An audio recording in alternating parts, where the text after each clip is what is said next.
Welcome back to the Roll Initiative podcast, season 2, our stories untold. I would like to start this season off with an in-depth introduction to each of us. I will be your host and game master, Eric Steinberg. I'm the rules lawyer, min-maxer of our playgroup. I'm also notorious for my impulsive decisions as a player, but as a dungeon master, my goal is to create an engaging, interactable story for my players with fun challenges. I find it exciting to try to incorporate lesser used skill checks and tool proficiencies, as well as make up mechanics for unique situations. That's quite enough about me, though. Let's go around, introduce our players for this campaign, starting with you, Ryan. Tell us who you are, a little bit about your playstyle, and who you'll be portraying. Hi, I'm Ryan. A fun fact about Ryan. Strong. No, I would consider myself one of the more chaotic players, I guess. Maybe. Sometimes. I wasn't prepared to talk about myself. Everything I wrote down was about my character. You can read that now too. That's the third part. You're Ryan. You do thing. You're chaotic. And now tell us who you're playing. Today I will be playing Elwyn Raylana, an Eladrin bard who died over 200 years ago. He was one of, if not the most famous musician on the planet of Terrestria. Nowadays, though, probably not so much. And that's Definitely have some fans around still. Don't sell yourself short. Plenty of impersonators of you hanging around. Brian, would you mind going next? Sure. So I'm Brian. I was your former DM. Now this time I get to be a player. And as a player, I guess I don't get to be chaotic. I have to be a good boy this time. I think I'm really just an advanced murder hobo in disguise as someone who knows the rules. But for the most part, I'm gonna have to play a good boy in this one, and I will be portraying Oz. Strange is his nickname, Greyjourn, and Oz is a dragon turtleborn. So like dragon turtles exist within the mythos of Dungeons and Dragons, and they're just kind of these giant turtle dragon rulers of the sea type guys. And dragonborn are the offspring of, or the underlings of dragons. So we kind of homebrewed up a dragon turtle born. So he's kind of part turtle, part dragonborn, and he is a cleric of the Forge. Oz comes from the realm of dragons, which is another plane in existence in this world, and he's got a general good demeanor, really like just righteously chill dude, man. And he's really just here to help like make weapons and armor for people and spread the good word of the Forge, and just kind of really find his place in the world. He was never really accepted in the dragon realm, and it's nice to be kind of wanted and not crapped all over, but like they weren't crapping on because like I sucked. They were just like I was different. Can't blame those guys. Yeah, they're very judgmental people over there, but I guess proud's a better word. They're very proud of themselves and their culture, and you're just a little different. Right, dude. Right. That's great. We're all gonna love Oz. He's gonna be a fantastic addition to the team. And Mike, how about you? Take us away, Iron Man. I am Iron Man. Hi, I'm Mike. I tend to actually favor character-based characters, and I'll make terrible decisions when building them. And they turn out pretty good in the end. But this time around, I decided to build grab a bunch of broken equipment and grab a guy who now has almost 30 strength, and we're gonna see where that goes. Yeah, but he's an artificer. So the basis of the character is that he's an orphan. He's a full orc orphan in a world where orcs are bad guys, and so he's tends to be treated not so nice, and he started to read a lot of books, a lot of little kid books, learned about knights in shining armor, and when he finally got kicked out of his place, he found a master who was able to teach him about magical weapons and magical armor and just magic items in general.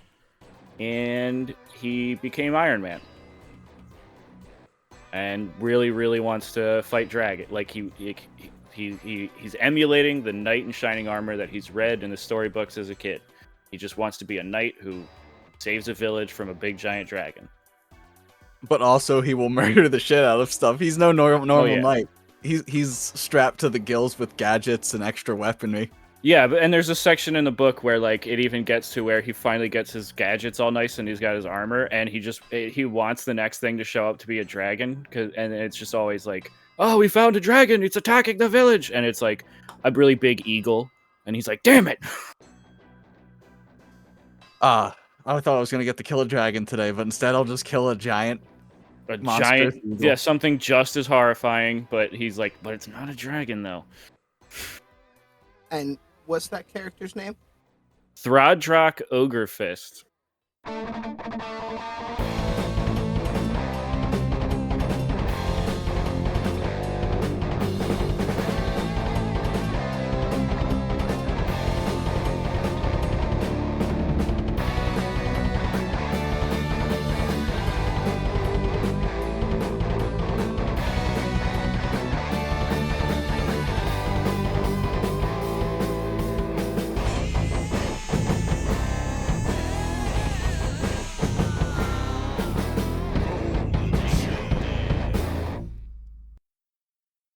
So we have Elwyn, Oz, and Throdrak. I think that's going to be an excellent party to go through this campaign together. I invite you with us to the world of Terrestria in the year 1386 post-Cataclysm, a world in the midst of its industrial revolution. Trains connect distant cities, boats and airships connect continents.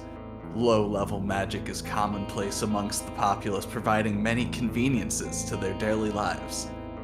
We start our story in a land mostly forgotten. Through a thick fog bursting with extraplanar energy known as the Point of No Return lies the continent of Ixilbir, where planes collide. The skies flash with arcane storms, providing a contrast to the dark, desolate lands beneath. Nestled in a valley lies a heavily fortified stronghold covered in arcane runes and holy sigils. The walls appear sturdy enough to take blows from a storm giant.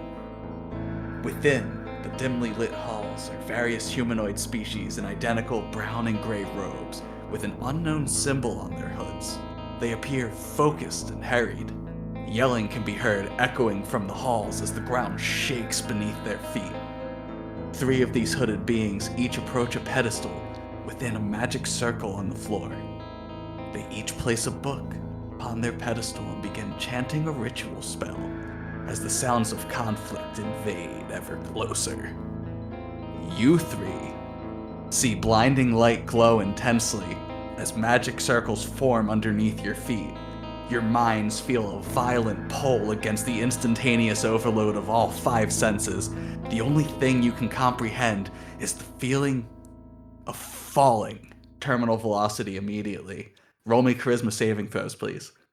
Fuck, first rolls of the campaign. With a +9, I got a 12. All right. Looking for a DC 14. Boom, 21, baby. We got a nice success on that one. So one fail. Righteous. And Throdrak just makes it with a 14. Ooh, I don't have very good charisma, guys. Hop on my shell, Throggy. Ride the pipe. I'm an uncomfortable ogre person. I don't have very good charisma. Oh, what I meant by that is Ryan, you take 28 psychic damage and 1 level of exhaustion. And Great start. I thought so too. Oh, And Throdrak and Oz, you both manage to, even though all of your senses and your mind feels like it's tearing out of itself, You manage to hold firm and only take 14 psychic damage each. It hurts. I'm dead. Excellent, excellent. All right, so next campaign. Anyway, just as abruptly as you were engulfed in this state of overstimulation, you are seemingly expelled. Your feet are now firmly on the ground, momentum ceased. Your senses return over the next few seconds. The room you find yourself in, and the people around you are all incorrect. Though you recognize the two people standing next to you from a dream you had recently. The smells of blood and sulfur permeate the air. Clashing weapons and spells exploding sound uncomfortably close. 3 hooded humanoids stand chanting rituals on glowing runes with a familiar radiance. Other robed figures appear throughout the room with worried looks on their faces. They seemed fixed on the 2 hallways that lead away from here. Friends, for the first time this campaign, what would you like to do? Instinctively, my helmet goes down because I don't know what the fuck is going on right now. Yeah, I think I'm like with the smell of like sulfur in the air. I think I'm like instinctively shield up and hammer out. With the failed save, I'm falling to my knees and just being like, "Oh God damn it! What the fuck was that?" I guess my do we know each other? Is this like have we come from somewhere else to here? So, Throdrak was on his way to like he got a job for hopefully a dragon. He's on his way to potentially kill a dragon. Elwyn was just touring around playing music, and you were just working at the forge, and all of a sudden you got sucked through these runes, and you recognized both of them from a dream you had the other night where you were just like throwing some guy on the ground and stealing a bunch of money. It's a little foggy. It was a dream you had a little while ago. So I guess I've got my hammer and my shield, and I turn. I see these guys in the distance with their hoods, but I turn to you two that are close to me. I'm like, oh, bruh, I'm having deja vu. Have we met before? Oh, hang on. Let me get myself together. I feel like I would remember a turtle person. I bend. I like reach down to help you up. Oh, no, don't touch me, please. Oh, fuck. Damn it. All Is right, there any dude. women in this? Righteous. I apologize. Oh, that's fine. It's fine. I just don't know what the last thing I remember. I was putting on a performance for the battle chief over in in the arena. But yeah. Well, tell me now what the hell am I doing here?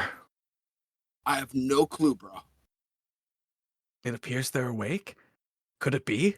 You see a very kindly old man, big white beard, hood over his head. He looks over at you and goes, "If you guys can stand, please come this way." Oh yeah, I'll stand up. There's no way I was down. I have an ability that makes it hard for me to go down. No, So, specifically, Elwyn mentioned he was on his knees, so. oh yeah. I'm too sturdy to go down. Built like a brick shit house. I, however, have I've never seen a turtle person before. Uh, so you're gonna have to explain that in a little bit. Right, But you seem righteous all dude. right. I have never seen a fucking robot man before. That's not what I'm. Okay. You're one of them there, Warforged. I heard so much about. Yeah, I've heard of the Warforged. Are you a Warforged, bro? What? I don't even know what that is. Oh, Stop calling me stuff. He's getting angry. All right, chill, bro, chill. Please, Um, please, come right this way. He I- he seems to be gesturing sort of hurriedly. Everyone, in fact, seems a little panicked and harried. I don't know if we should actually listen to this guy. He just kind of teleported us here. Well, all right. Well, excuse me, bro. I'm gonna go down here and see what these guys want. I'll figure it out. It's cool. I got it. And I just kind of like move my way past Elwyn, very like very much so not try not to touch him whatsoever. And I go and I head on down the ramp. Make your way to Oh. this. This is the exit spot of the magic circle over here. Depicted on the battle map as the big rock in front of the middle token here. Yeah. So, righteously hooded gentlemen, are you the guys who brought me here from my forge? And is there a way for me to go back to my forge? It's a very long story that I unfortunately don't have time to fully explain right now, but I'm going to give you the quickest version I possibly can because I don't Right. want you to feel as though I'm leading you astray. Nice. We summoned you here because you three could possibly be our only hope, and we are currently under siege. The ground shakes beneath your feet.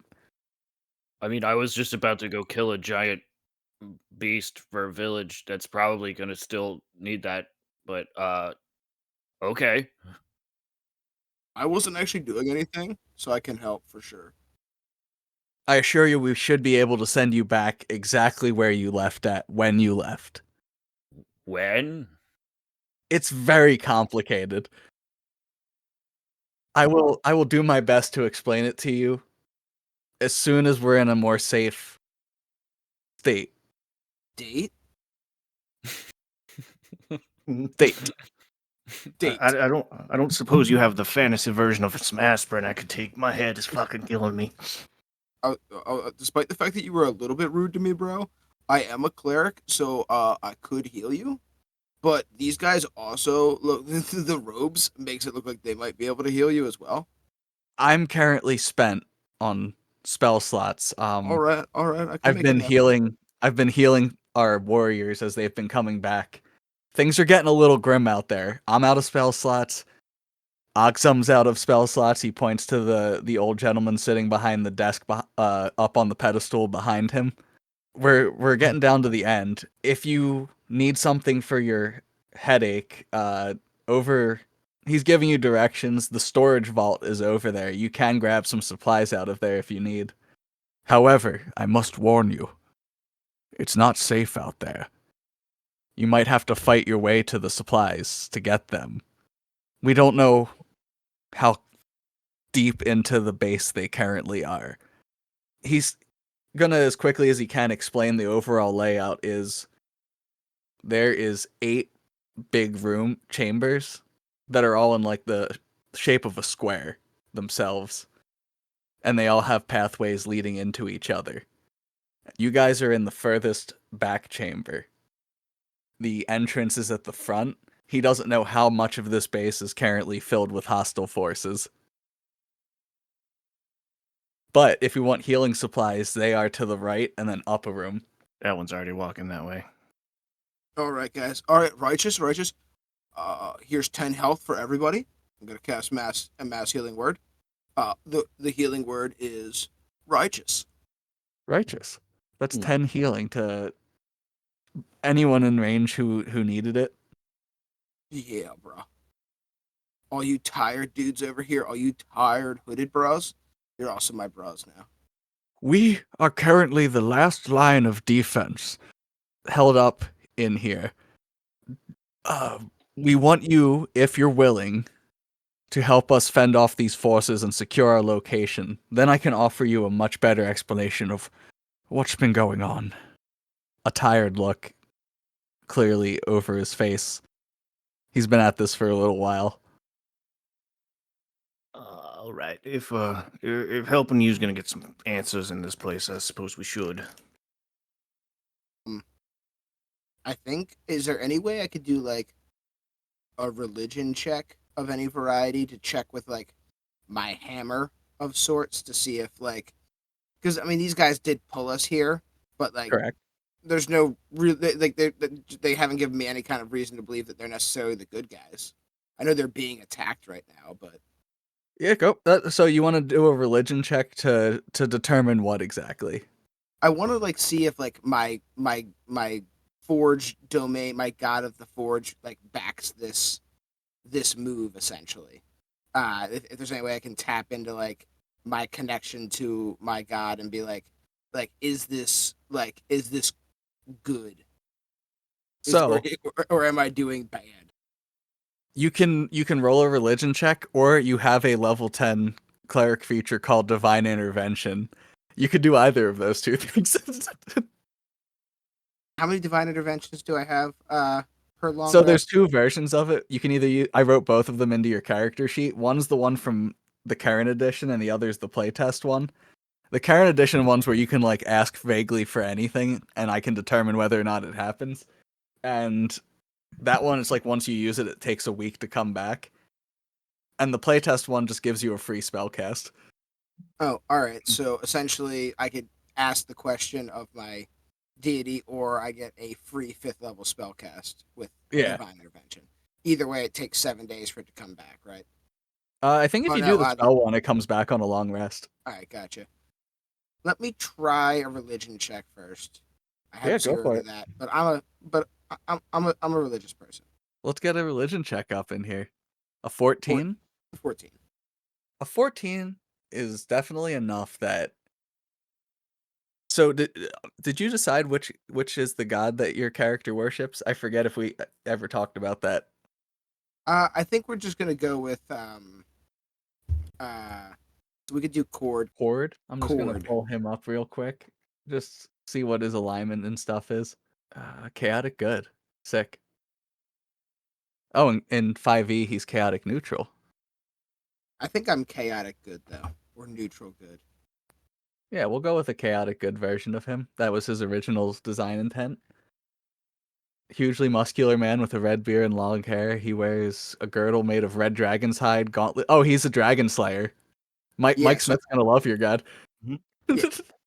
But I think that's how I think like because I couldn't connect to any of the dragon gods, and it's just one of the few gods that like the dragons also respect enough. I think to that I was able to like grip onto some kind of deity while I was on the dragon plane. He's all about bravery and stuff. That makes sense. Okay, we'll go with that. So you reach out to Cord, and your hammer starts to resonate. You're a pretty strong guy. Can you also give me an athletics check to see if you can appease Cord with your flexiness? Athletics, damn it, that's a 10. A toot. I flex and I toot.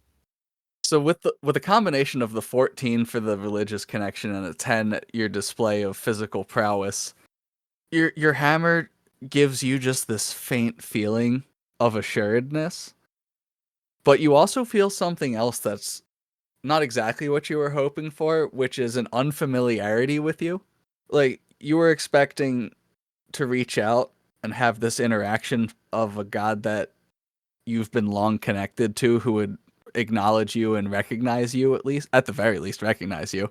This feeling is like it's connecting with you as if you're connecting with it for the first time, which is weird because you've already been connected to this being for so long. I think Oz like looks at his hammer, like for a second he's like, oh, all right, you are special and worthy. Righteous. I'm ready to go again, guys. God says we're good to go, so I can give you a hand. Let's do this. Can I roll a history check? Would I know these guys at all? Damn, that's a good point. We haven't once investigated these fuckers. Uh, I- that actually gives us a very interesting question. How many years ago did you die, Ryan? 200 years ago. Who's Ryan? 1 second. But while you're doing that, I'm just gonna say I kind of think I want to do like an insight check because I feel like, you know, that would be natural if someone's gonna pull me out of my world and drop me here. I should at least question whether or not I should go with them.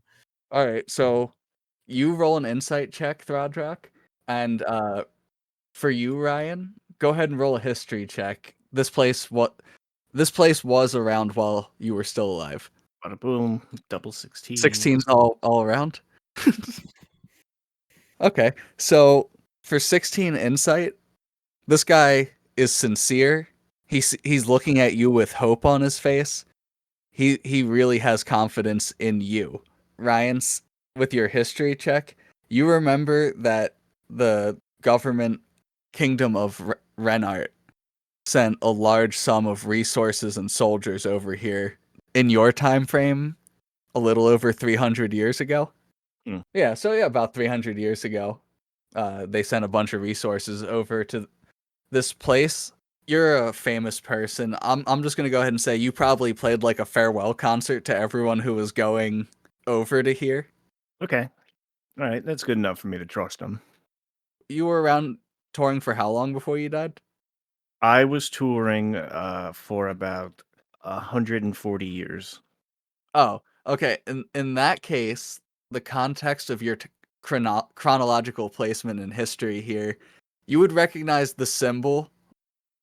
You were at a relic shop just buying like expensive knickknacks, and someone stole one of these robes, and you were looking at this robe, and you remember the guy telling you this elaborate tale of how incredibly mysterious and powerful this organization working over in the point of no return, all of these epic battles and all of this stuff. So you've seen the one of these robes before, and you recognize the tall tales of people in a forgotten land fighting vicious battles For the good of the world.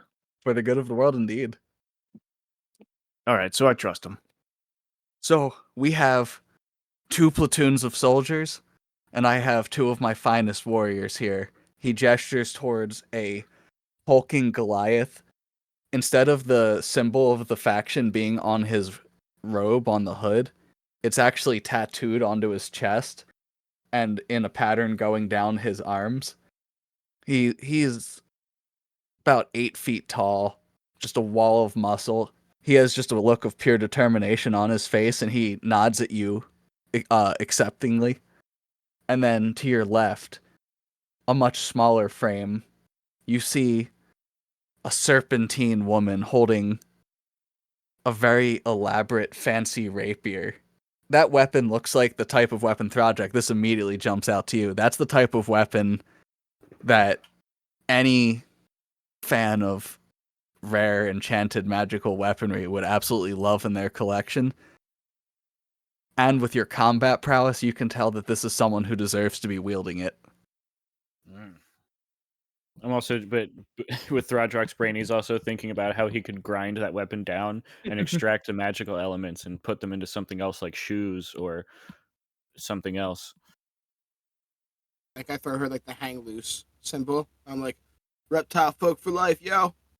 So between you 5 exceedingly powerful warriors and 2 platoons of our foot soldiers, there's 2 paths that cut through this base.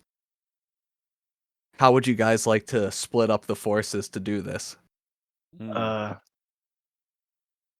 say we let the other 2 take a platoon, and we take a platoon of ourselves. They go one way, we go the other, and then maybe we go to the medical base still. If that's what you want to do. Are you saying you want to take? You're saying we take one platoon and we send another one a different direction? Yeah, we let those other Guys We get let fucked the 2 warriors, the Goliath and the Snake Lady, take the other platoon. Okay, that sounds pretty good. Honestly, That does make sense. I was gonna say I want to go see the Snake Lady fight, but I just want to peek behind the curtain.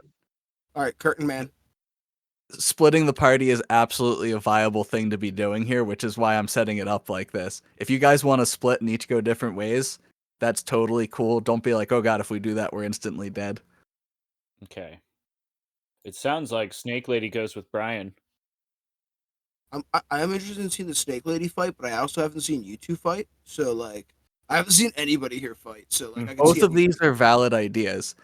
If you don't go with either of them, you can't really control what happens to them. If you guys are accompanying them, you guys can make sure, maybe prevent them from, I don't know, dying horribly. Fuck, Oh, this is like the beginning of Mass Effect.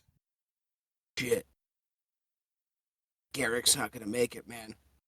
Well, no, it's Ashley and the other guy who Aiden, always dies because he sucks. Aiden. Caden, yeah. Yeah, headache. Ash- No, Aiden's not there yet. No, you're talking about fucking Jenkins. Jenkins who gets gunned down in the very first mission.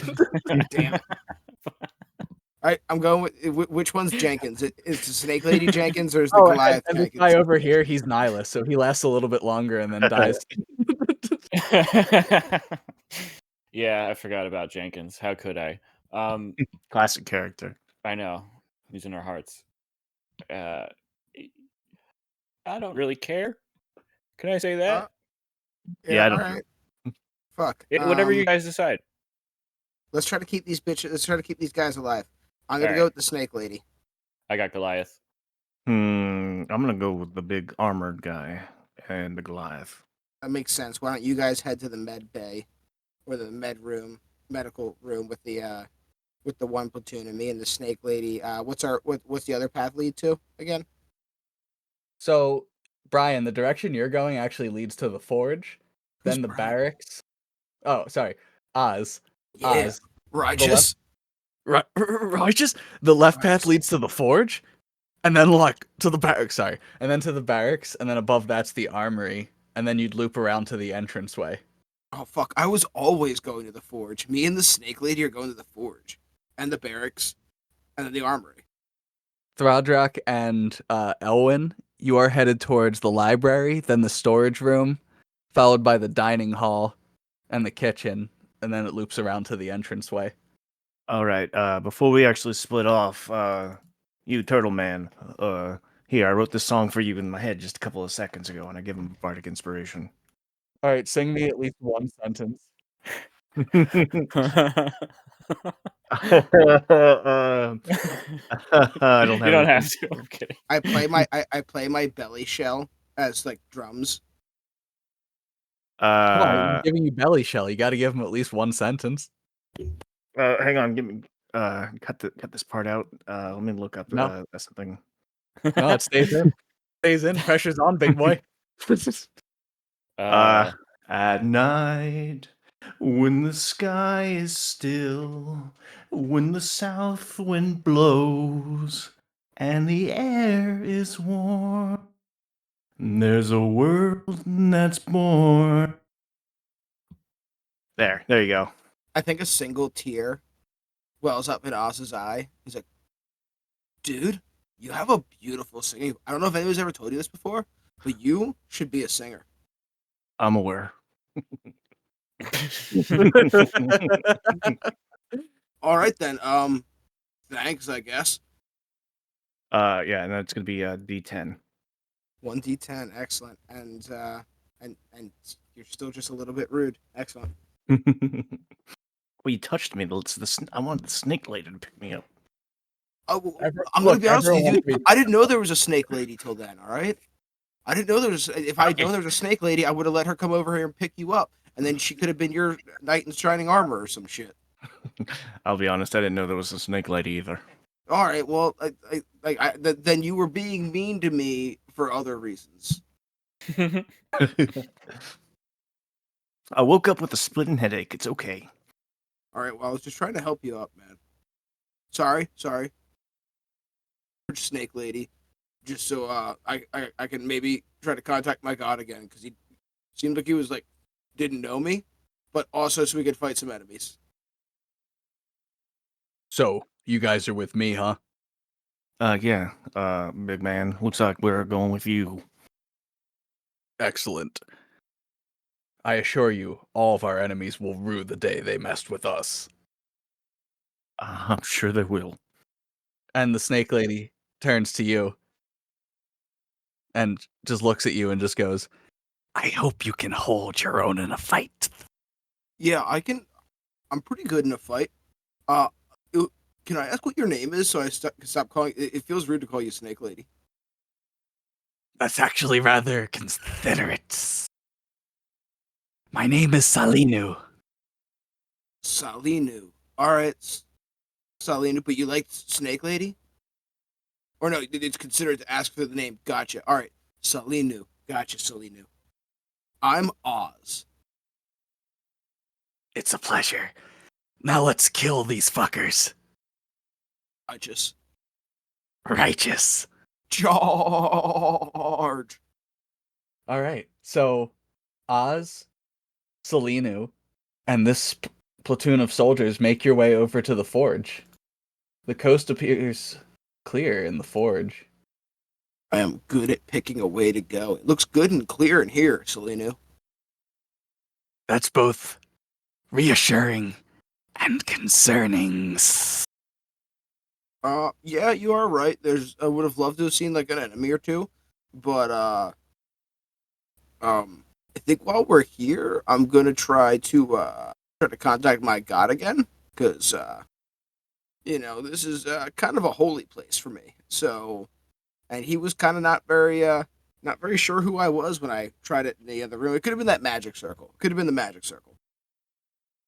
Of course.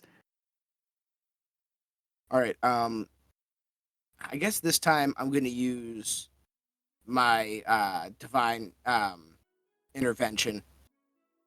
Righteous? I'm gonna go over by the forge and just kind of like stoke the flames a little bit, and then kind of like run my hands along the anvil that's like there.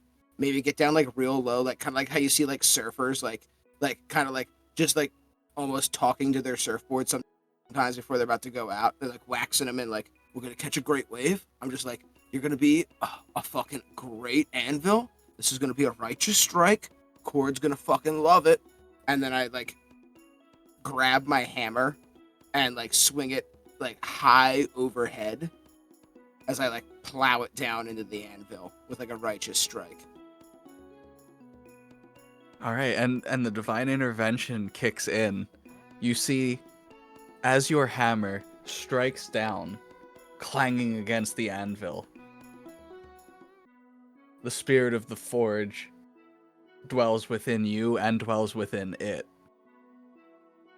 From the flames still roaring in the forge, a ghostly image of a strong, muscular man appears, and it looks at you sort of confused. How could we possibly have this connection? Who are you? Oz like drops to one knee and like lowers his head. Oh, righteous. All Father. What do you mean? Who am I? I'm Oz. Oz Strange. Greydjern, the dragon turtle forgeman. I'm a cleric devoted to you. We have talked before, sir. Clearly, I mean, you couldn't have called me here if we hadn't, but I have no recollection of you. I feel no connection to you. Where are you from? The realm of dragons? It's strange. It's very strange. That's my name, man. No, it's Oz. Oh no, it's I know. people called me strange growing up. It's very befitting in this case. I don't understand who you are, what you are, and not just the dragon turtle born. This is beyond that. Lost child, what are you? This is how everybody always talks to me. I thought we had like a different relationship than this. You were the only god that would take me in the dragon realm. Cause I'm not a full dragon, so all the other dragons were like, oh, dirty half-blood dragon, and I because I have a turtle shell and I am a dragon turtle, but you were like, oh, everyone's welcome in the forge, and I was like, dope. I love hitting stuff with a hammer, and you accepted me, but like now you're like, I don't know you. What am I supposed to do with that? I got all this power, and then I like shoot like I don't know, fucking like forge fire out of my hands and out of my shell. Like, ah! I will look further into this matter and reach out to you at some point with anything I can figure out. In the meantime, you must try to figure out, who are you? Oz, strange Greyjorn, who are you? And he fades away. I turn back to Snake Lady. Already fucking forgot her name. Salinu. Sally New. Turn back to Sally New. Oh, all right. Well, that was a waste of a 7-day, once every 7 day spell because that guy still doesn't know me. I'm gonna move on from it. Things like this don't rattle me. I'm strong. I'm a boulder. I'm a mountain. I'm a rock. I'm a turtle. All right. Sally knew which way so I can kick somebody's ass because I'm a little bit peeved. Good ass kicking should be right this way, Chief. I like it better when you hiss, but sure, let's do it. There it is. That's that that's that snaky lady. Sorry. Fuck, you guys got like some really big corridors, man. Yes, this place is meant to house many more soldiers than we currently have. As you approach that room, an unpleasant surprise awaits you around the corner. I want to introduce you to a mini combat mechanic that I'm gonna refer to as either real-time battles, which doesn't really make sense, but we could also just refer to it as non-initiative fights. Think of this as the random encounter in like a Final Fantasy game where it's not really that hard of a challenge.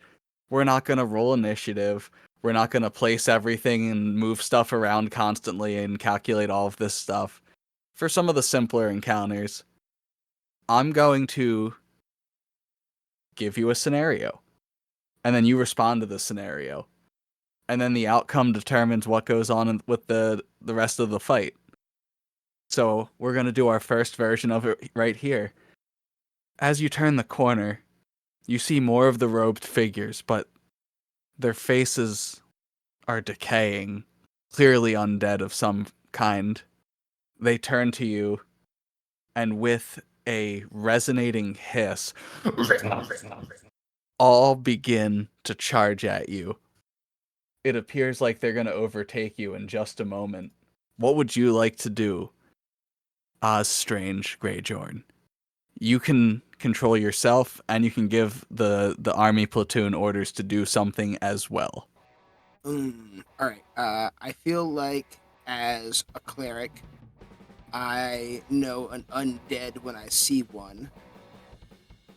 So I am going to. I'm gonna have my troops move around me. You should be able to move the token if you want to, or I can. Yeah, if you want to move those guys back towards these beds here. Do we have any kind of ranged guys in here? Yes, the envoy army, it has a melee attack and a bow barrage. All right, I'm gonna have them roll past me as I turn to face the this like platoon of zombies that are coming at me. I'll have them shoot their bow barrage over top of me. Be like, righteously, uh, army guys, can you roll around and fire a volley of arrows while I rain down my breath on these guys? And I'm gonna turn as Oz and how many guys are in this group? How big is this group, would you say? There's 10 people in it currently.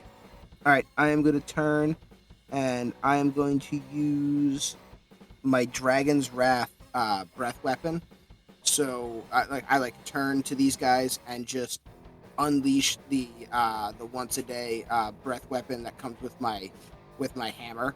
So I slam it into the ground and exhale this huge burst of steaming, almost like crackling with lightning energy from the power of cord flowing through my hammer.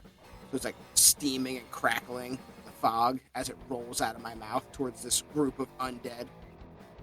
Go ahead and roll that. That would be 46 damage.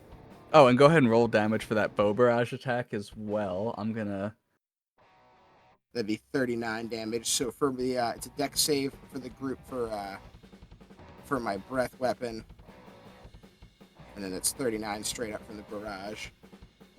The envoy zombie army gets a 5 on its dexterity save. All right, so that's a total. So that's full damage then. It's DC 18 for my Full dex damage. save. They have So 80 hit points. You just dealt 85. over 80. Yeah, so you absolutely, with the help of your army bow barrage, managed to instantly dispatch this zombie army as it attempted to encroach upon you. Steam launches out of your hammer, and all of the skin starts to just flop off in chunks from their body as the bones are completely steam cleaned. These are pristinely clean bones on the ground, fully steam cleaned, pressed. Their robes are pressed, ready to go again. If you need a robe, you got one. It stinks in here now. Like you just opened a pressure cooker full of fucking roadkill. I turned to Salinu and I'm like, how do you like that? Well, there's just fucking disgusting odor throughout the room. Next time, leave one for me. All right. So like, in my defense, I thought I was gonna leave you a few, but it's just like sometimes the breath does what the breath's gonna do. Pow, pow, and I just shoot like little tiny bursts of steam, like as like a show. That's very cool, very cool. But we must continue. She's going to press forward. You seem very calm for a lady who just saw a bunch of what looked like our own soldiers as zombies, and I'm running up behind her while she's like pressing forward, like, the zombies. You guys didn't mention zombies. It makes sense why the halls are so big now, because you guys probably had a lot more troops before they were those guys, right? A little insensitive, but absolutely correct. Sorry, I have a way of laughing and taking things fairly lightly as a coping mechanism. It's the only way I've gotten through this far. So apologies. It's fine, it's fine. We'll press on, and we'll probably never talk about this again. All right, well, I'm probably gonna talk about it at some point because I'm gonna be like, yo, I just like steam breath this entire fucking like army of zombies. No. We talk about that part. That part's fine. Don't worry about it. And as you guys make your way through the hall, we're gonna cut back to the other group, who's going to make their way into the library. All right, troops, line up behind me. Big guy, you can stand next to me. Giving orders is you know what? It's fine. It's fine. I accept your orders. Lead away, son. I was gonna say you have a problem. Not in particular. I was gonna make some speech about working alone, but we got to work together on this one, so I can save the bullshit antics for later, perhaps. I'm guessing your name's Nihilus.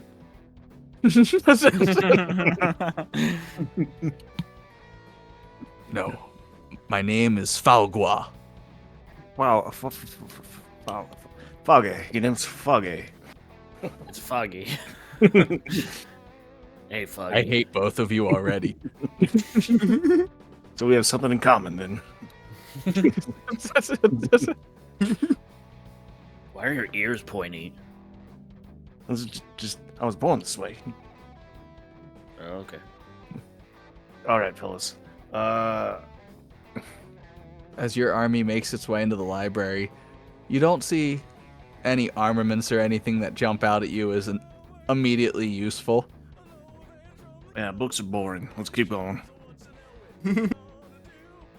But as you start making your way down this hall, through the dimly lit area, you can see what looks like more of the hooded figures at the end of the hallway.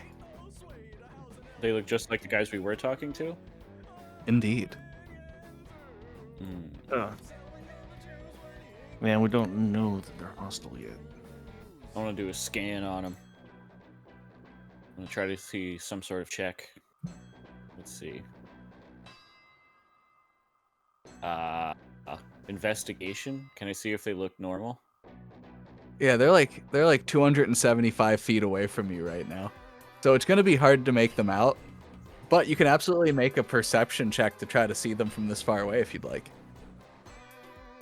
Oh no, I didn't choose that one item that lets me see that far away. Yeah, I'll take a whack at it from here anyway. Let's see. 10. You can't quite make out anything about them except for that you can kind of tell that there's hooded figures in like a big pile over there, kind of like your army. Are they with you? It's hard to say. We've had a few of them turn recently. You can't be too careful. You ever deal with the undead? The what? The undead. Zombies. That's all bullshit, isn't it? I pray you don't find out today.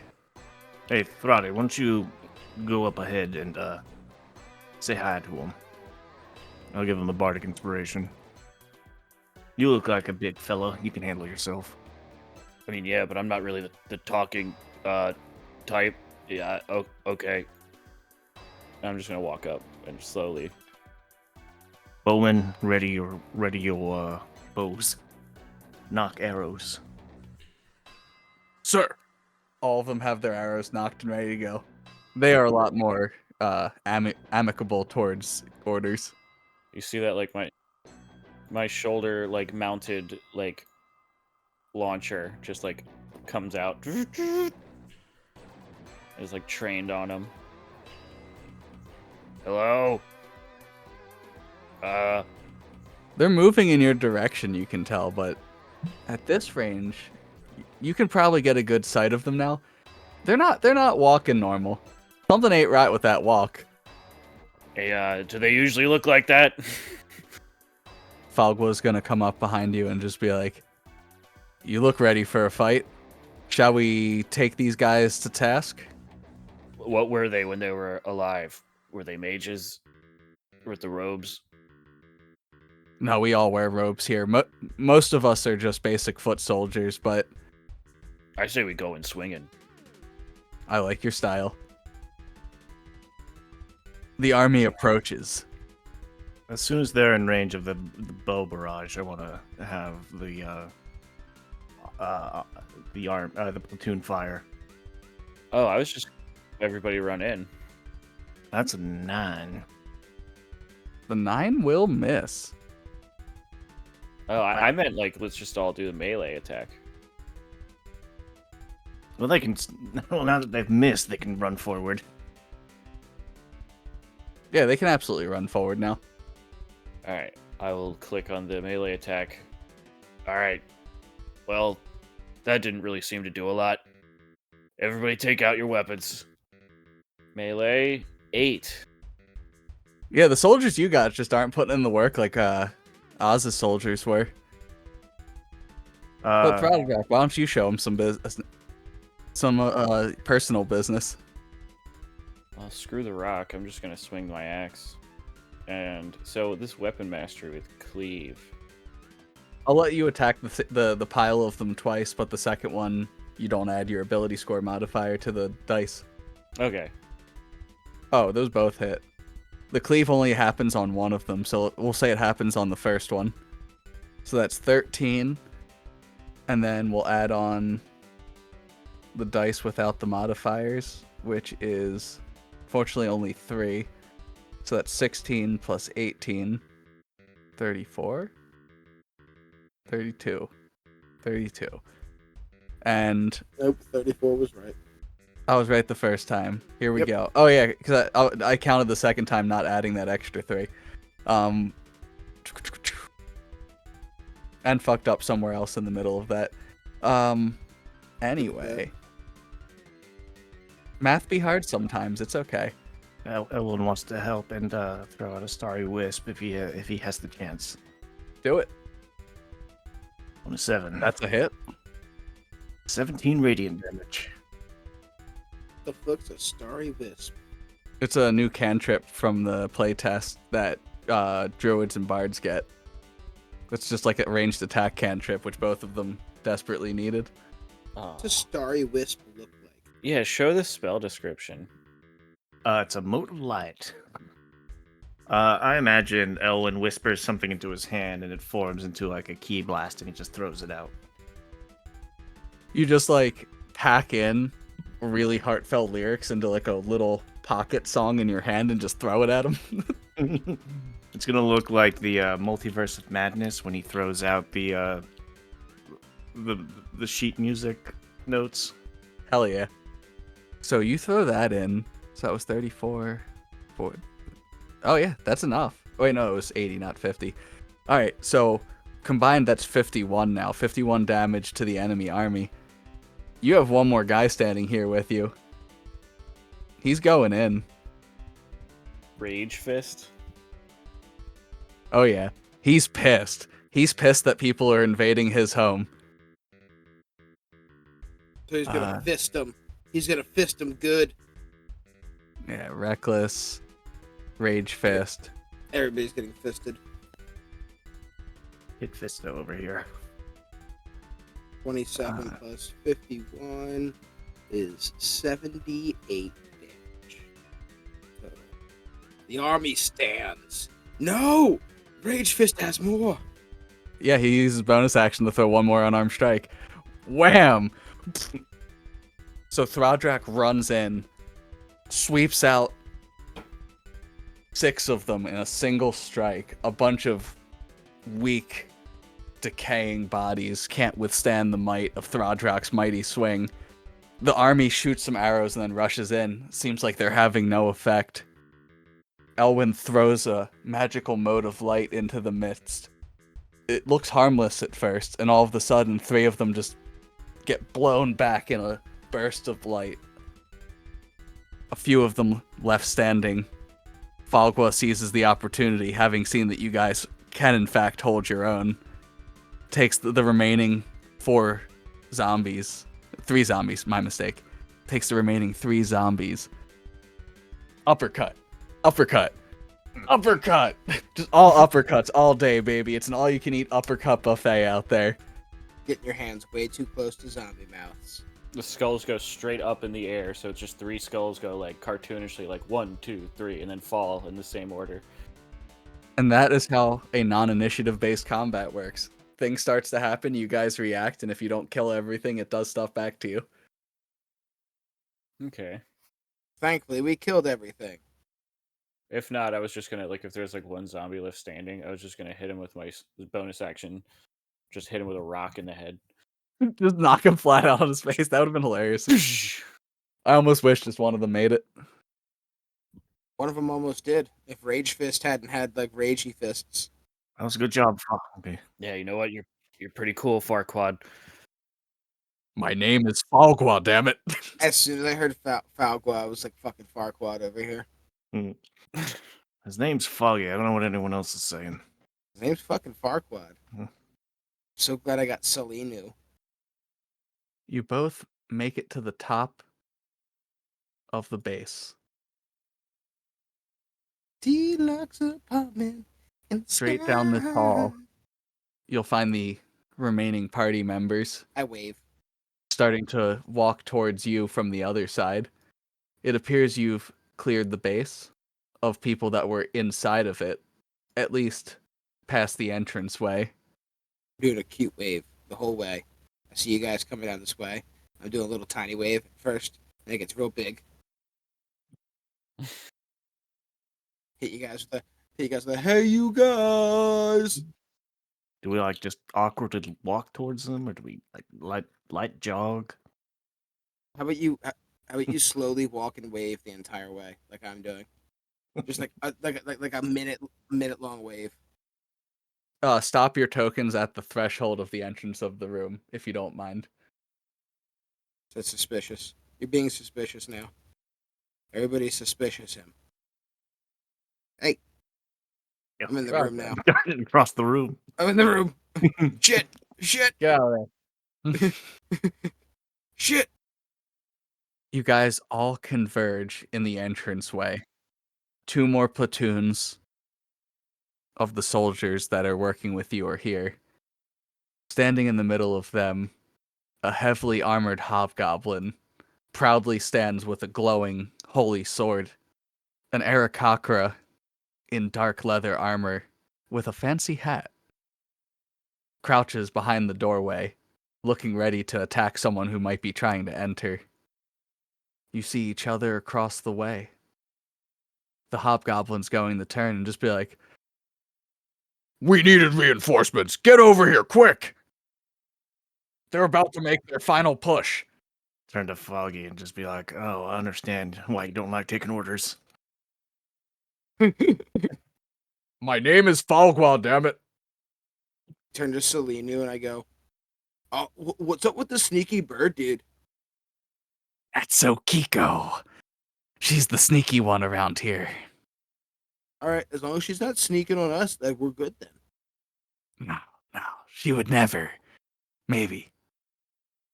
All right, when she says maybe, I turned to was it Okiko? Yeah. I turn to Okiko and I do that thing where you point at your eyes and then point at them. Then you point back at your eyes and you point at them. She just kind of waves at you and turns her head sideways. Ooh, I wave back. The mood instantly shifts. It's exciting. I like it when people wave. She turns her head sideways. She's got Yeah, the so she eyes can on see the me. side of her head. Yeah, because her eyes are on the side of her head. We exchange friendly waves. How many minutes has it been? Are my bardic inspirations gone? No, it's only been like 3 to 5 minutes. It takes like a couple minutes to walk down these long ass hallways, but those fights were just like a couple seconds long each, and they were happening concurrently. I mean, mine was a breath. My fight was one breath. And an arrow barrage. Don't sell your army short. They backed you up. Have it at the same time. Coordinated attack. Speaking of coordinated attack, you guys can see through the entranceway of this place 3 more armies of zombies. However, these ones are bigger than before. I forgot to stretch these tokens out. Wait. Are you talking like the armies are bigger or the zombies are bigger? I really want to say both now, but it's technically just the army. But I'm gonna say that one of them has a really big zombie, and it's just like, "Murr!" And he points right into the door, past everyone at you, and just goes, "Murr!" I wave. He does not wave back. Fuck, He's it's a just tank. pointing. It's a tank.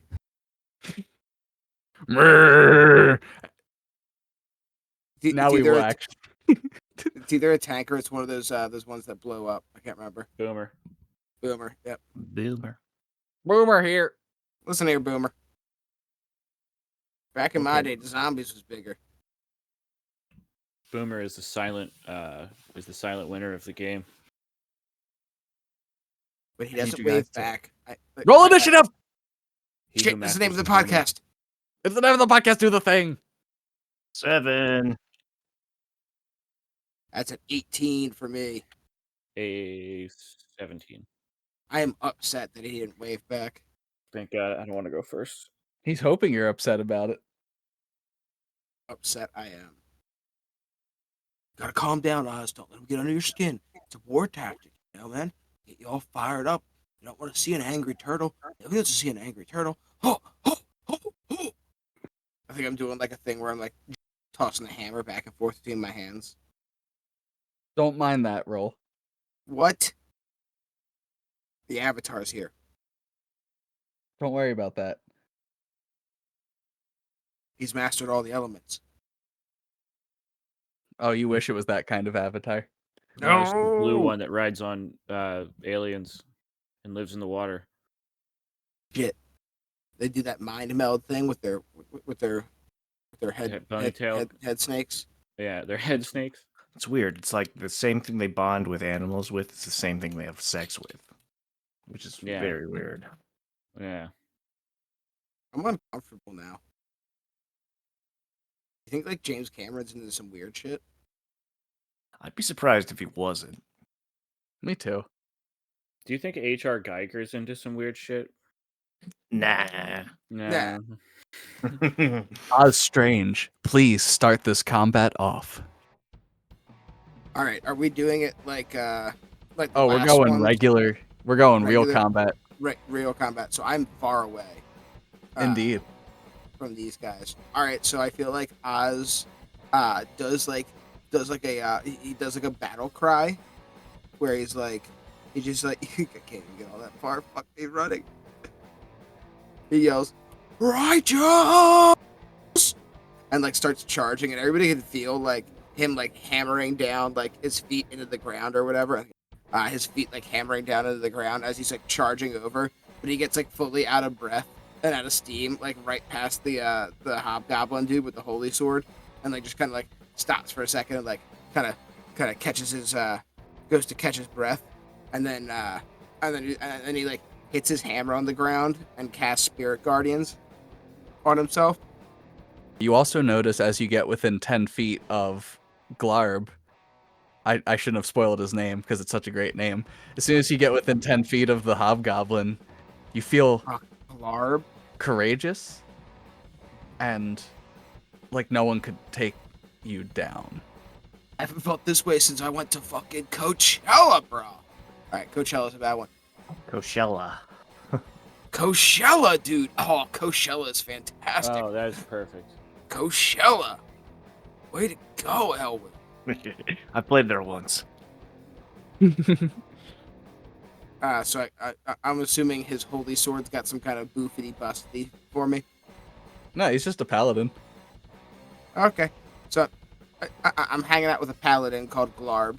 That's pretty dope. We're both holy. I summon my my spirit guardians. It steams up around us. I turn to Glarb. I'm like, "Don't worry, bro. They're on my side."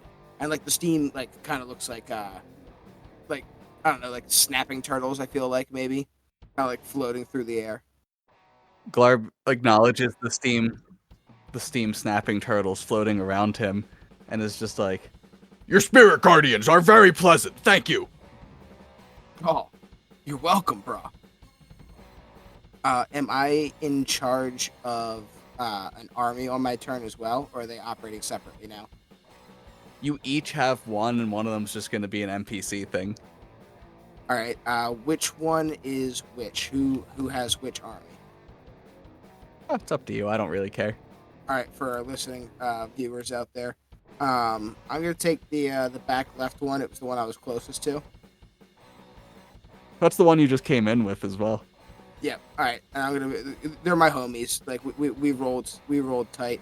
I'm assuming they have about 30 feet of movement as well. Yeah. So I'm gonna ask them to oh, gentlemen, if you would please move up towards the door. We are going to be exiting this this tiny death room in a moment.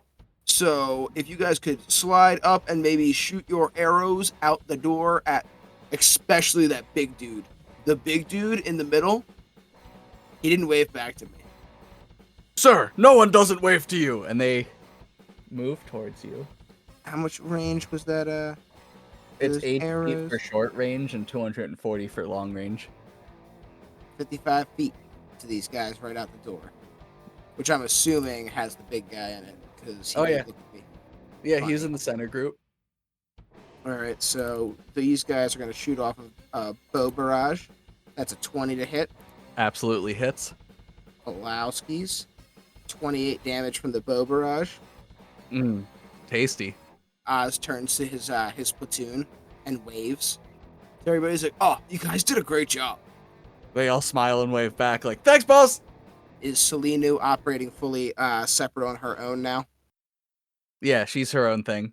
I'm just gonna have all the NPC characters move on the same turn at the end. All right. So Oz just turns and waves at Okiko, the bird assassin as well. It's like, "Oh, I can see a little bit better now," and then I'll end my turn. Hi, Okiko. She waves back, just like, "Everyone's so friendly here." That was Ryan. That wasn't Elwin. Elwin's a dick. I get it. He's got fame. He can't trust just regular people. But Oz has never met anybody famous. So, Why start now? I mean, I did already. He was kind of rude, but I get it. Never meet your heroes. That's a bold assumption. Throdrock, it's your turn. Okay. Oh, I can get within range. Okay. Yeah, I'm going to basically Throdrock closes his helmet, and he's like, all right, I guess we're doing this. And then he just starts running forward. He's got that orcish thing that means if he's running towards an opponent, he gets more distance. I think it's half your movement speed. Yeah, so I'm able to get basically exactly where I need to go. Let's just say I go this way. So I'm going to run directly at the middle, like the middle army. Or you know what? No, I'm going to go for this army to the right. I'm going to start with them. So I'm going to run directly this direction. And then as I'm running, I'm just going to do a big giant jump. And then I'm going to... You see my axe just starts to like glow with like blue energy and lightning. And I'm just going to huck my axe of thunderbolts. Technically the hammer of thunderbolts. And I'm going to attempt to do a shockwave attack where when I throw it, let me see. Hammer of Thunderbolts has 5 charges. While attuned, you can throw it and expend 1 charge to make a ranged weapon attack with the hammer, hurling it as if it has the thrown property with a normal range of 20 feet and a long range of 60, which I'm in range of 20, I believe. The hammer unleashes a thunderclap, audible up to 300 feet. The target and every creature within 30 feet of it must succeed on a DC 17 con save or be stunned until the end of my next turn. So go ahead and make your hammer throw attack, please. 24. Absolutely roll that damage. 13. 13 slashing damage. And you said I need to make a save, right? Yeah, it makes a thunderclap. Tap them cheeks. And DC 17 within 30 feet. So I guess I would be throwing it dead center into the middle of the crowd. Was it Dex? What was the save? Constitution. They got a 1. No! Is that not a nat 1? I rolled a... Somehow it's not. No, they have -2. Oh. Zombies Shit. aren't particularly constitutionists. Yeah. They are constitutional. They love the Constitution. So that crowd is entirely stunned until the end of my next turn. Correct, because it's 1 stat block, so that counts as 1 creature being stunned. Pretty filthy. Oh, I just meant because it's a ranged attack and I was just like unleashing it in a crowd. Oh, but even if Make you it just look hit the corner of it, technically the whole crowd's stunned. It doesn't really matter. In this specific instance. If they were separate, he'd just be rolling like 35 con saves. Yeah. So that was your bonus action for the extra movement, your action to throw the hammer. You still have other attack. You have 1 more attack, but you don't have your hammer. I'm just gonna fire a fucking stone at the big one. The big guy who is staring, if he still has his finger out going, "Brrr," I'm gonna launch a rock right into his head. You could just pick up a rock and throw it at them if you wanted, because your strength modifier is so high that you'd get like 10 damage just from pelting a rocket. I'm just gonna huck a rock at the fucking the big guy then. Yeah, just pick up some rubble from the ground and toss it. Just the big guy that didn't wave, that son of a bitch. Yeah. Yeah. Okay. Just a regular pebble. Just roll your great axe again, but I'll just do the damage. Well, I could use the stone throw because that already uses all that. If it's the same roll, it's fine. We just need a roll that you're proficient with that uses strength. This is 29. Yeah, that's gonna hit. So you pelt that big zombie right in the face with a rock, him in particular, and he just goes. Ugh! It doesn't even do the 3 force damage. When you pick up an improvised weapon and throw it, I get to determine how much damage the weapon does. I'm saying a pebble only does 1 damage. However, your strength modifier is +9, so that pebble deals 10 damage straight to the big zombie's face. And he goes like, "Arr!" And he falls down onto the ground, and he slowly starts to try to get back up, but right now he's backwards on the ground. No longer pointing angrily in your direction. Groggy! Yeah. Good job! Yeah. That was mean! Yeah, he didn't wave. Yeah, Very man, you just rude. gotta wave, bro. It's very rude. So rude. I know, we've been having a fun time so far playing games together, and now it's my turn. I waved to Throggy before Eric's mean to us. You see a different creature emerge from behind the zombie armies. A large, imposing creature.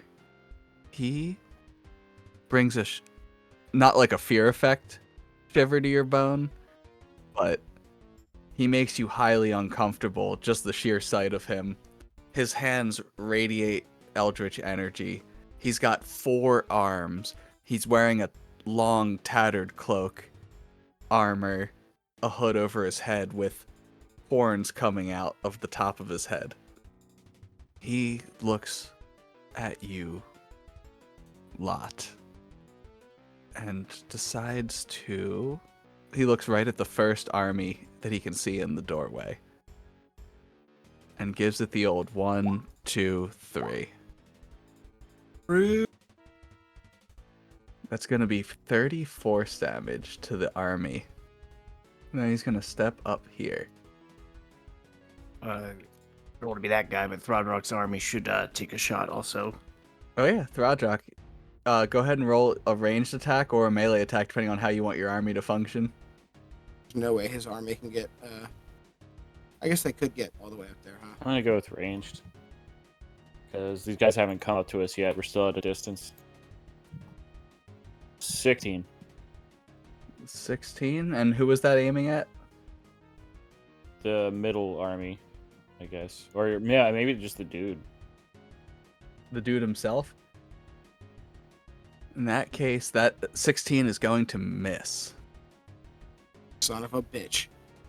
However, you do see that the army he shot reduced their numbers, and they appear to be rising as zombies in their place. Eric's mean. Eric's mean. Oh, I'm so mean. Well, any that rise in its place near me have to immediately take Spirit Guardian damage. Oh shit, go ahead and roll that damage for me. This is a very small one, Wesley. This might kill it outright. It's gonna prompt you to what level to cast it at. Yeah, there we go. 14. It doesn't fully kill it, but there's only like two little zombie guys just hanging out there at the moment. Well, they do have to make a wisdom save. Oh, that's true. DC 19. I don't know how smart your zombies are, but I mean, I'm gonna tell you, not smart enough. I was like, I don't even know. Like, depending on what their thing is, they might not even be able to roll that. Like, It's very difficult for them to. all right, so yep, 14 radiant damage to the little steamy turtles. Like, as the zombies start to rise, like the steam turtles are all like swimming around through the air. They just start like dissolving zombies and turning them back into bleached bones. And only 2 of them remain. Elwyn. Oh, Kiko! It's Elwyn's turn. So what's Elwyn gonna do? He's going to, let's see, he's going to step forward about 15 feet. He's going to do something a little mean himself. He's going to look at the four-armed man, and he's going to cast Banishment on him. Ooh, that is mean. What save do I make? Charisma? It is a, charisma saving throw, DC 20. Alright, I'm gonna use legendary resistance on that. You fucker! And that's my turn. Yeah, I can't let that fly. I'm sorry. If it's any consolation, I didn't give him like a million legendary resistances. The army's just gonna take a shot. They miss as well. Not at him. They're gonna talk at middle army. In that case, that's a hit. 28 damage, baby. This middle one's definitely starting to get worn down. Big guy's still there. He just finished getting up. He's pointing at you. He's pointing again. Elwyn ends his turn, and so does his army. In that case, NPC turn. I'm gonna just speed this up. So, this army is just going to finish off the little straggler there. Okiko is going to pop out from hiding and give them the old 1, 2, 3, 4. Oh yeah. 42 damage. which is enough to kill this one. So the middle army is finished off except for the big guy. I'm keeping him out there, man. He's sticking around a little bit longer. For some reason, he just won't go down. Just one dude standing in the middle of a bunch of dead people. Just pointing, waiting for his turn to come back up. He doesn't have a turn. His army's gone. You son of a bitch. I put him back on the map. You fucking hooker. I'm gonna kill him. But I'll to make up for that, I'll take a little more of damage out of this one instead. There we go. So that's Okiko. She's gonna go back into cover. Hi, Okiko. Get out of here, babe. Babe, you hate bird people. I don't like bird people, you're right. You're just doing the Deadpool thing, though. I know I am. It's referential humor. My friends get it. Who are your friends? My left hand and my right hand. Falgwa is gonna activate Step of the Wind as a bonus action and just run straight up and just pummel away at this army. Give him the Rage Fist. Oh, baby. Yeah, that's already enough. So Falgwa just dashes out of the door and just and jumps into the center of this smaller army of zombies and does a full breakdance tornado whirlwind kick on his head, knocking all of them to the ground, snapping their necks on impact. Gets back up. Barely a challenge. Attaboy, Foggy. You guys do not see this, but what you don't see the source of this, I should say.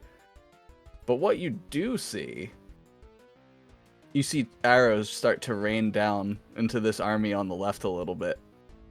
And magic missiles as well. For some solid damage. 25. So, that's the NPC's turn. That brings us back around to the top of initiative order with Oz. Go ahead. All right. Oz is back. He's a pretty nice guy. I'm going to be honest with you. I'm going to take my full movement and run out the door here. It's like, righteous charge! I charge all the way out, and I like hop off the threshold of the building out into like the Rocky Mountain area here that we've got outside, and I point over at the big guy, and I'm like, I try to be nice to you, but I am coming for you next. And then I'm gonna turn to the guy with 4 arms, and I'm also gonna cast banishment on him. You son of a bitch. Go ahead. You just it just happens. Yeah, it's just. You just have to roll the save. I don't wanna. Then you Hold can on. just, if you want, you can just use your other legendary resistance right now. No, I'll pass the save? Yeah, you do. Hooray! 21 from the boss passes the save. I'm going to cast Silvery Barbs. I believe if he passes, I can roll it. Creature, you must reroll the d20 and use the lower roll. Then you choose a different target. Don't forget to use the second part of it this time. Yes. I'll give it to Throdrock. Son of a bitch. Alright, I'll use my other legendary resistance. But I'll get back at you for that. All right, so I used banishment. I guess that's it for me. I will say that both of these dudes are now within my spirit guardians. Both the 4-arm guy and the big dude. So when their turns start, they'll have to make wisdom saving throws. Excellent. Ooh, I'm about to ask myself a very interesting question. So I'm gonna take a legendary action. Does that mean it's my turn? It does not mean it's your turn, but you are actually not quite gonna take a legendary action yet, because I am gonna have my Oh yes. my envoy of Eeks. army of Eeks shoot arrows out, but unfortunately they were shooting for the 4-armed guy, and a 15 will not hit. Correct. Now I will take a legendary action, and I will cast Cone of Cold at all of you bitches in that hallway. Remember, you guys still have Bardic Inspirations if you want to roll it if you fail to save. DC 18 Constitution saves, please. It's a 60-foot cone coming out of this guy. That's a dirty 20 for I will fail. Oz. 17. You can add a D10 to that if you want, and automatically pass. Yeah, you Sure. can use your bardic. Who did you point at for the extra stuff from Silvery Barbs? Me. Oh yeah, Throdrock. Yeah, he Oh, so with Yeah. advantage you pass anyways Yeah. Oh, without okay. using your Oh yeah, bardic. yeah. That is the next next ability. Yeah. So I rolled for my platoon. They got a 14. They do not pass. They take full damage. I guess I'll roll for my platoon as well. So some of these guys are actually quite hurt. So everyone who failed the save takes 31 cold damage, and everyone who passes takes 15. 15 for me. I like me for me. 31 is gonna hurt quite a bit. Yeah, especially since you never got any medical supplies while you were in the. Yeah. I'm not supposed to tell you guys this, but I'm bloodied right now. How? I took fucking however many damage. You took 28 damage when we first showed up. I hit you guys with a psychic fireball for entering the world. And then, yeah, just for showing up to play, Eric was like, "Here's 28 damage," and then you just took 31 there, so that's what 59 damage, almost 60 already. Yeah, but you did heal me for 10, so I healed you for 10. yeah, that puts me at 47 out of 94. And naturally, there's now a giant zombie army forming around you guys from all the people that just died. They're within 20 feet of me, so they have to make Yes. a wisdom saving throw. Surprised if they didn't do well? Go ahead and give me the damage. Just 9. It's respectable. It's only a couple turtles over there. That brings it to Throdrak's turn. Throdrak, this guy keeps summoning more and more minions whenever he's killing something. There's also that big guy on the ground that's pointing at Brian. What would you like to do? That fucking big guy. First, I have to grab my axe, I guess, but I don't really have to. I'll just start fucking punching him. So Yeah. anyways, I start blasting. Give him the business. Yeah, I'm gonna run up to the big guy and activate my thunder gauntlets. Oh, dude, fucking thunder gauntlets? As a craftsman yourself, the kit Throdrak's put all of his effort into is very impressive. Warforged is fucking good, dude. Those actually miss. 17 and 19. Yeah, we're looking for a 21 to hit this guy. Damn. What's the bardic good for again? Right now, if you would like. I can add a D10. Yeah, you can add a D10 to either of those. Also, I forgot to mention earlier, I give you all you guys inspiration at the start, so you can also use inspiration on the other one if you want. Wait, there's no way I could add a D10 to that. To a 19? I mean, because of 28 hits for sure. Yeah. But that's literally legal? That seems Yeah. like a lot of... That's the bardic inspiration. We've never had a bard before. And then you have regular inspiration if you want to just give yourself advantage on the 19 and turn it into a 30.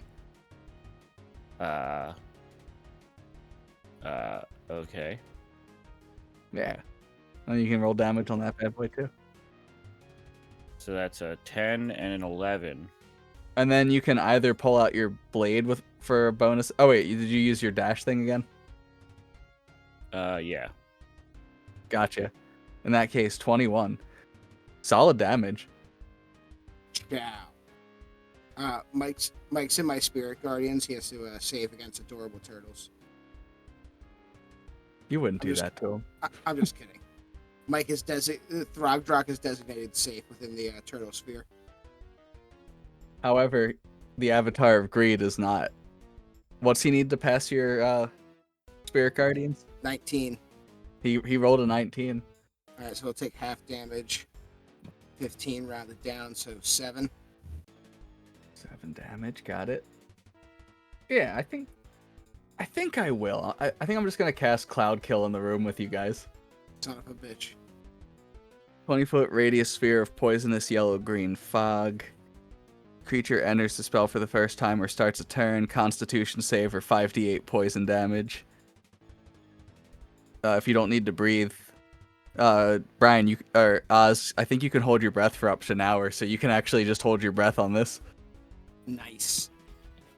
Yeah, I'm actually perfectly fine. Now, creatures are affected even if they hold their breath or don't need to Oh, breathe. our creatures are affected even if they hold their breath or don't need to breathe. Yeah. My mistake. I'm sorry. Opposite of what I said. You're Hooker. all fucked. You're all fucked. It's because of me. I don't like this guy. But where's he casting it at? It's a 20-foot radius, so it's got to be. It can hit. It's 20-foot radius, which means a 40-foot long thing. We're talking something kind of like that. Okay, that hurts.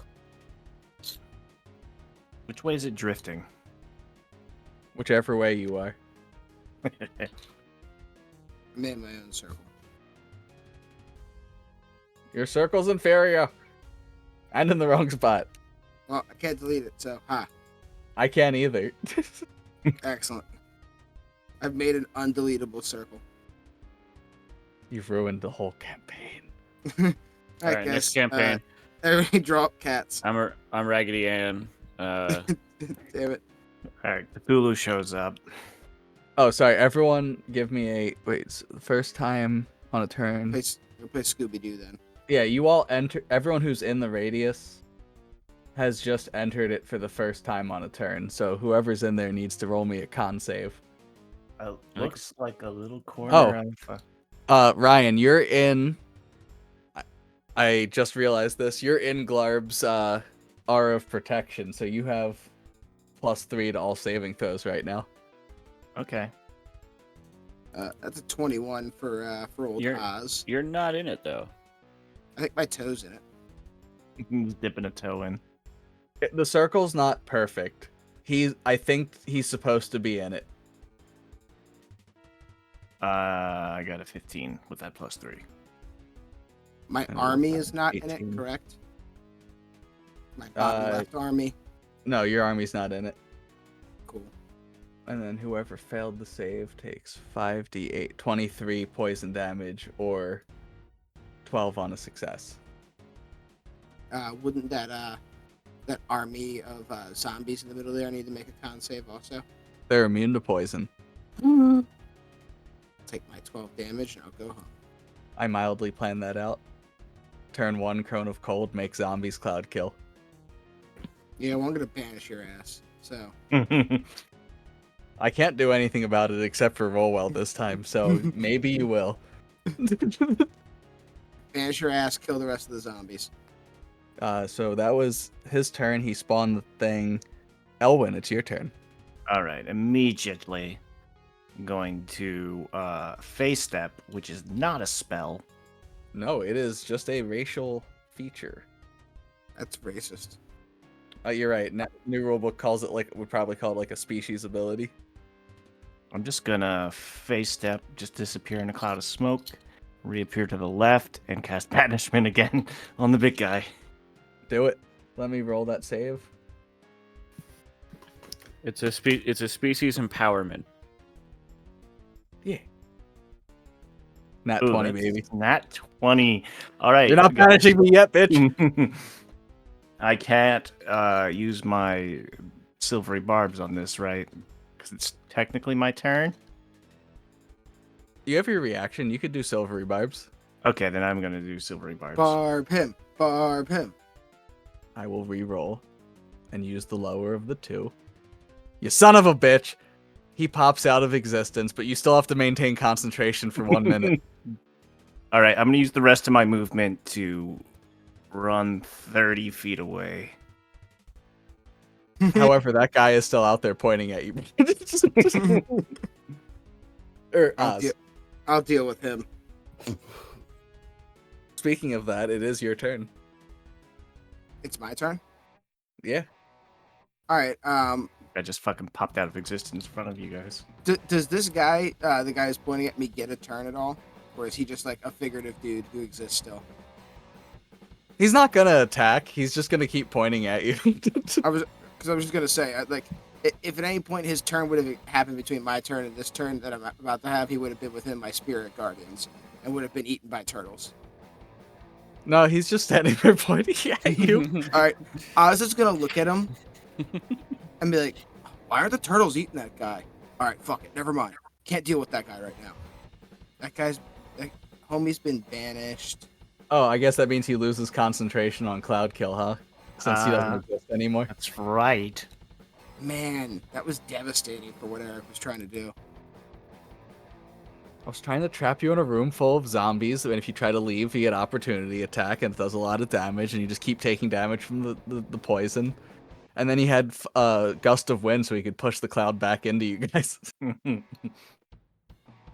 It was a whole thing. It's fine. I don't need it. I guess with that being the way it is, I'm going to run over. That guy disappears, so I just run through the spot where he was. Like, oh, fuck that guy, I'm out of here. I run over to the, and I'm just going to swing on him with my hammer. Give him the business. That hits. 14 hits? Yeah, they are zombies, aren't they? Bitches. Yeah, you only need a 12 to hit these fuckers. And that's 19 damage, 9 bludgeoning, and 10 fire. A devastating blow to the zombie army. And then I'm going to have my platoon. I'm going to yell back to them and be like, "Guys, you got to take care of those zombies in there." And then I'm going to have them attack with their melee weapons amongst the herd of zombies in there. 24 hits. That is 24 slashing damage to the pack of zombies inside there. I forgot to roll mine, but they are. Or did I roll mine? No, I didn't. No, go ahead. Have them attack as well. 13. That still hits. Go ahead. 31. You said that so dejectedly, like you forgot to use them, then you rolled poorly, but you still hit anyways. Like 13, 31. The 31 should have been excited. That's a lot of damage. But you made the noise of a person that just got a participation trophy. That's how it feels when I forget to use them on my turn. All right, that wraps Oz's turn. I am now a turtle man. I'm a full turtle man. I forgot to have the NPCs go. For the purposes of speeding things up, I'm just gonna roll a d20 for just how well they do.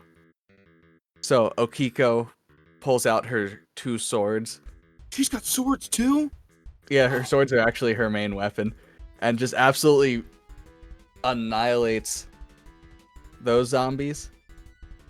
Arrows come striking down on this army a little bit from a person up top who you still haven't actually seen yet. One arrow catches the guy who's been standing there pointing at Brian, and now he's on the ground with just a little bit of life left. His zombie unlife flashing before his eyes. He points at you one last time. And dies. I look over at him as he's doing it and just like wave. Goodbye, friend. Ghost fart. Rock, it's your turn. The guy next to you is not actually there anymore. As long as Ryan maintains concentration, he's banished to the realm he came from. Banishment's so devastating in this campaign. I'm just gonna up here with Brian and attack these guys. Now I was looking at my thing because this is a new thing. Nick. How does that work? A guy that normally goes by Nicholas. Oh fuck. what that means is that turn while I was like, oh, did you already use your bonus action? That means you can, every time you attack with your Thunder Gauntlets, you can just pull out your wrist blade and stab someone without a bonus action. Without a bonus action. I Yeah, can just wrist blade. Yeah, Oh, okay. my mistake. I'll give you an extra wrist blade this turn to make up for it. Calm down, Alright. Assassin's Creed. But I guess my question is, with how many attacks do I get with my extra attack? Is it 2 Thunder Gauntlets and 1 wrist blade? Correct. Okay. Alright, well then I'm just going to do what I did to the other guy and just start about to punch with my gauntlets that start to become electric, but then on like the last punch you see just this like Optimus Prime style like wrist blade just come out, and I just punch with that last one. So That sounds cool. Thunder, blade, 24, 28, 30, 80, Thundercats! Jesus Christ, roll damage on all 3 of those? Hey, lady. 10 thunder, and 10 piercing. And actually, I just realized I can do something else. I haven't used a bonus action, right? Correct. Oh, you this can doesn't actually require a bonus action. Once per turn, when you hit a target with a melee weapon attack or ranged weapon attack using it, the attack takes an extra 1d6 force damage. If the target is a creature, it must succeed on a strength save throw or push back 10 feet in a straight line. Oh, you're doing the stone giant strike thing? Yeah, strike the stone giant. Go ahead and roll that d6. 3. Middle of the road. They'll make a saving throw to never mind they're dead. So they're just splattered across the... Thraudrak pulls out the Thunder Gauntlets, and just there's an entire army of like 15 zombies standing there. Heavy metal music starts blasting. Don't worry, I'll add that in post. What's the immigrant song? No, it absolutely is not. It's Stop not the it. immigrant song? Do you think we have rights to the immigrant song? That's what I heard in my head. You know, I just thought that would be... All right, that fine. theme would be. Here comes Legally Distinct Immigrant Song. So, Legally Distinct Immigrant Song, where I probably play the notes in the opposite direction and just call it good, is now It's called the playing immigration song. the resident ballad. So anyway, the resident ballad starts playing, and Thraudrak runs into the middle of this mosh pit of zombies and just starts wailing on them with his Thunder Gauntlets. And when there's just a couple left, one of them tries to jump on his back. Wristblade comes out, stabs right into its face. He picks up that zombie and just throws it full force into the final zombie, getting a strike on that bowling pin. And it gets 10 feet that direction. Yeah, I threw it 10 feet at him. Yeah. Yeah, that was a zombie. You gotta do the thing where there's 3 zombies standing next to each other, and you slam 2 of their heads together into the middle zombie's head, and squishes them all together. Oh, absolutely. The resident ballad blasts as you slam their heads together. This is like wincing while he watches this, like, oh, righteous. How's he doing? He's I can't doing- see. It's righteous. It's righteous. Oz uses some steam turtles to clean the blood off of Thraudrak. You have won your first major encounter and secured this base. And for tonight, that is where we will end our first session. Thank you so much for joining us on the Roll Initiative podcast. We'll catch you next time. Eric's mean. Eric's a mean DM. I gave you guys armies to control. I'm so generous. You gave us movable zombies.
I've already tried to step on an asteroid, so We're starting good. All right, so the spell's destroyed and you all die. fuck. I'm sorry, guys. On to campaign 3. Good All right, game. guys. Brian, All right, guys. The Wild Hunt shows up.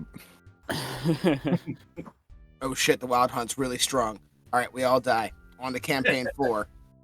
I'm a Feywild Ranger. My name You is die instantly. Next My- campaign. my name is Picklesnick. That. It's in my Alright. native language.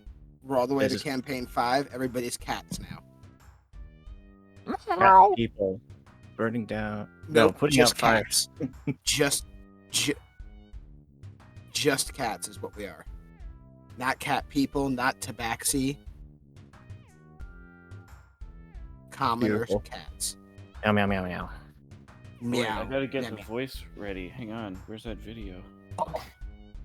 Bro. Oh, you're gonna watch a bunch of Skyrim NPC orcs talking? I need to at least hear some of it real quick. Everybody do your voice exercises really quick. Oh, ho, ho, ho, ho. Oh, ho, ho, ho, ho. Red- Oh, ho, ho. Like here, let me just warm my throat, and then I'm just Oh, gonna say man. real quick. Oh. I'm gonna say, Righteous? Cane enchanter. You can eat an ingredient to learn one of its properties. However, Righteous? Righteous? The quick brown fox jumped over, fuck. I forget how that one goes.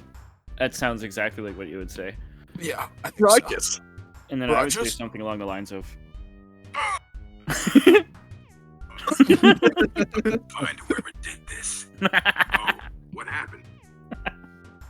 Is there at all an orc saying, I used to be an adventurer until I took Dude. an arrow to the knee? So the problem we have here is that it's an hour and 30-minute video, and it's So on my you phone. don't know when I it don't have is. any control over what Damn. Throdrak says. You know, he just might say something like, You're not supposed to be here. you know, and I have no control over that.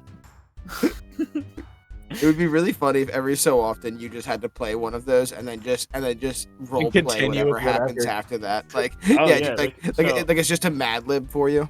So I'm gonna go to the beginning. It's 8:58. Let's see. Tomorrow, he will see us through these dark times. Yeah, you know what I mean? Like, shit, I'm already fucked up because I'm enjoying it too much.